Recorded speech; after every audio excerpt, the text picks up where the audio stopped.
امیر جماعت اسلامی ہند جناب سید سعادت اللہ حسینی نے معروف عالم دین مولانا توقیر رضا خان کی گرفتاری اور بریلی میں متعدد دیگر افراد کی پولیس حراست کو انتہائی تشویشناک معاملہ قرار دیا ہے۔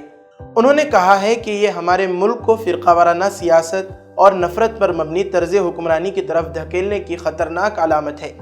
امیر جماعت نے میڈیا کے لیے جاری کردہ اپنے بیان میں کہا کہ یہ پورا معاملہ ایک سادہ اور پرامن نعرے آئی لو پروفٹ محمد صلی اللہ علیہ وسلم سے شروع ہوا، جو صرف عقیدت اور محبت کا اظہار تھا، مگر اسے بدنیتی سے عوامی نظم و ضبط کے لیے خطرہ قرار دیا گیا اور بے قصور افراد پر FIR درج کر کے ان کی اجتماعی گرفتاریاں کی گئیں۔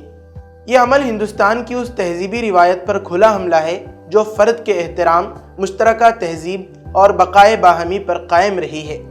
صدیوں سے ہندوستانی عوام ایک دوسرے کے مذہبی جذبات کا لحاظ رکھتے ہوئے ساتھ زندگی گزارتے آئے ہیں۔ یہ سوچنا بھی محال ہے کہ محض عقیدت کے اظہار سے سماج تقسیم ہو سکتا ہے۔ حقیقت یہ ہے کہ یہ سارا بحران ایک منظم سیاسی شرانگیزی کا نتیجہ ہے۔ اطلاعات کے مطابق مولانا توقیر رضا خان کو پہلے نظر بند رکھا گیا، پھر بھارتیہ نیائے سنہیتا یعنی BNS کی سخت دفعات کے تحت FIR درج کی گئی، جس میں سینکڑوں مسلمانوں کو بغیر کسی شفاف تفتیش کے نامزد کر دیا گیا۔ مزید افسوس کی بات یہ ہے کہ بعض سیاسی رہنماؤں نے ایک معزز عالم دین کے خلاف توہین آمیز زبان استعمال کی، جس سے اس پورے معاملے کے پیچھے چھپی سیاست ظاہر ہو گئی۔ سعادت اللہ حسینی نے کہا کہ ہندوستان میں کئی تحریکیں اور احتجاج ہوئے ہیں، اگر کہیں تشدد یا نقصان ہوا ہو تو اس کی مذمت ہونی چاہیے، مگر بغیر ثبوت الزامات لگانا قانون کی صریح خلاف ورزی ہے۔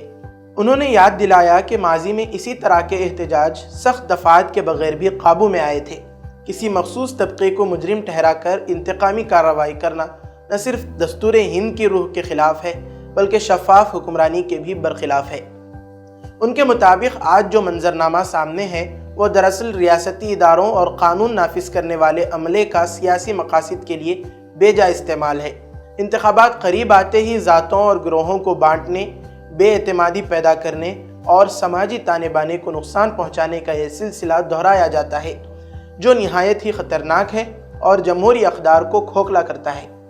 آخر میں انہوں نے ملت اسلامیہ سے صبر، عدل اور امن کے راستے پر قائم رہنے کی اپیل کی اور نبی کریم صلی اللہ علیہ وسلم کی رحمت، شفقت اور صبر سے رہنمائی لینے کی تلقین کی۔ ساتھ ہی حکومت سے مطالبہ کیا کہ بے قصور افراد کو فوری رہا کیا جائے، بیجا مقدمات واپس لیے جائیں اور حکمرانی میں انصاف، توازن اور برابری کو بحال کیا جائے۔